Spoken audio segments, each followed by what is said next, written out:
Olá, galerinha! Vamos aqui dando a devolutiva da nossa avaliação de arte. A primeira questão trazia aí uma imagem que era muito realista, né? E que foi muito debatida lá no nosso livro. Essa imagem, essa gravura aí do Oswald de Goethe, né? E perguntava o que essa imagem reproduzia para nós. E essa resposta estava lá na página 20, quando dizia para nós que era uma pintura expressionista que reforçava o sentimento do artista ao abandono do mendigo deitado diante desse casario, né? Então, essa resposta estava lá na página 20, né? Depois vinha uma perguntinha, um fragmento da página 21, quando dizia, né, é um movimento que surgiu inicialmente na Europa, especialmente na Alemanha, no início do século XX,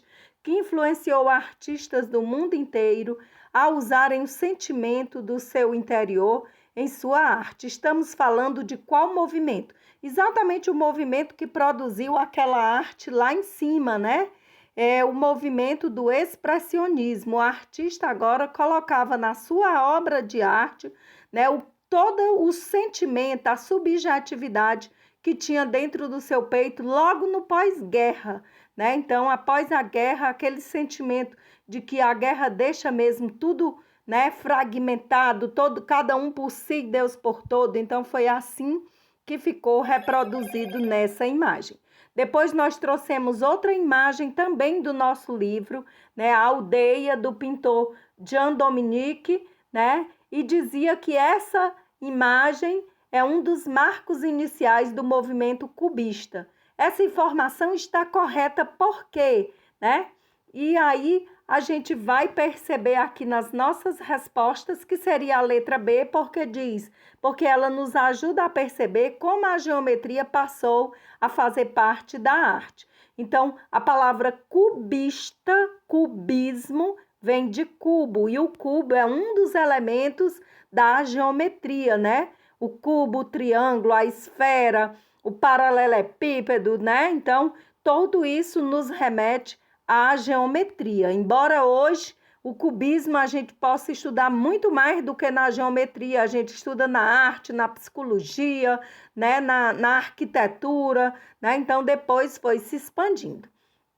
A próxima também tinha um fragmento do texto da página 23 e dizia: ao lado do pintor e escultor francês. Então, queria saber quem era para a gente preencher esse espaço.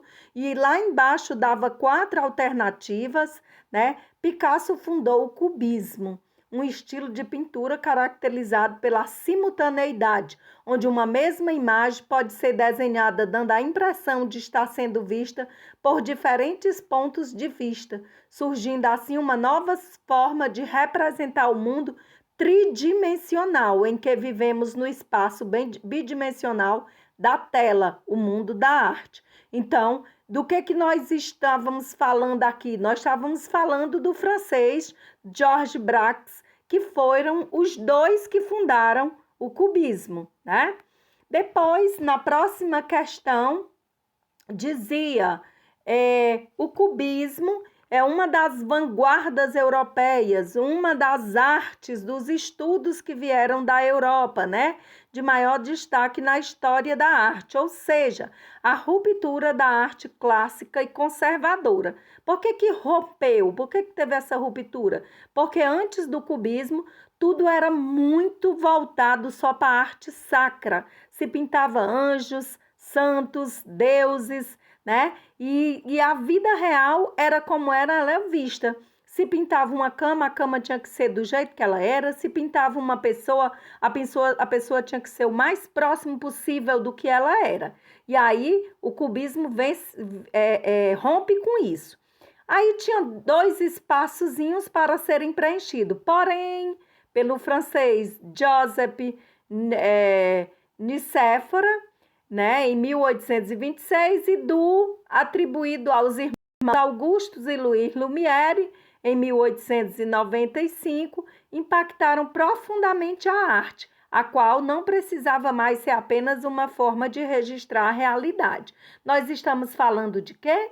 Da invenção da fotografia e do cinema, né? Então, a partir do cinema e a partir da fotografia, a arte também, de ser apenas o desenho, ela foi colocada um pouco até de lado, né? Rompeu também com essa história da parte mais conservadora, de achar que a arte era só quando o artista pintava, né? E aí o cinema e a fotografia hoje também é considerado arte.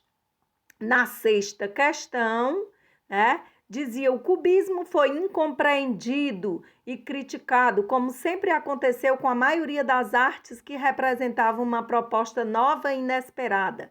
Só depois ele foi exaltado. Com o tempo, ele se misturou a outras tendências da arte, diluindo-se em vários estilos e ideias do artista. Estava lá na página 25. A influência do cubista chegou ao Brasil através de quem? De dois grandes artistas, onde nós ilustramos, inclusive, com duas obras dele, né? Quem foram eles? Cândido Portinari e de Cavalcante. A resposta estaria lá na página 25, como eu coloquei aí. A sétima questão perguntava para nós, dizendo que no início do século XX, início do século em Paris, Pablo Picasso e Georges Braque criaram um novo estilo que mudou a ideia de se fazer arte. Estamos falando do cubismo. De acordo com a leitura e o entendimento do cubismo, nós iríamos marcar a alternativa falsa, né? Aí a alternativa falsa era a letra C. Por quê? Porque a cor é o elemento mais importante da obra, né? Pois tudo deveria ser pintado de uma única cor, muito pelo contrário, né? O cubismo rompeu com a ideia de imitar a arte real, passou a valorizar a forma geométrica, reproduziam objetos e figuras em diversos pedaços, mas a cor era o que menos interessava para o artista, tá? Até porque ele não ia representar a vida como ela era. Na oitava questão, pedia para marcar C para certo e E para errado, né? Então, no expressionismo, o artista expressa o que há em cada um com cores fortes e pinceladas expressivas, certo?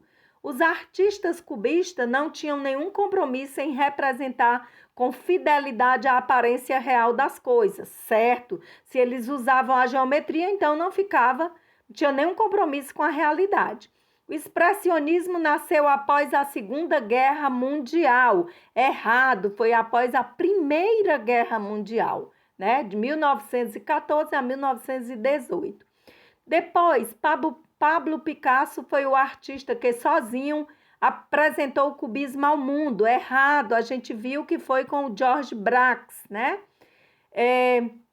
Anita Malfatti teve bastante influência do movimento expressionistas nas suas artes. Verdade, estava lá no nosso texto também, né? Nick de Saint-Phile e José Luiz Cuerva são artistas cubistas. Mentira, também estava dizendo lá no nosso texto que isso não era verdade. Então, o correto, né, era a letra B, tá? Depois vinha outro texto aqui pedindo para a gente ler um texto informativo sobre o expressionismo, né? E aí vinha uma obra aqui intitulada O Grito, né, de Edvard Munch, né? E aí essa é uma obra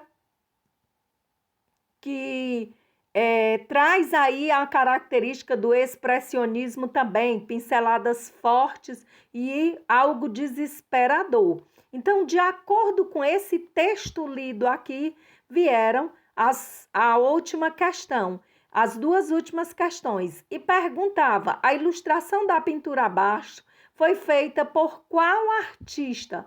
Ora, O Grito, de Edvard Munch. Então, quem foi que fez, né? Edvard Munch, tá certo?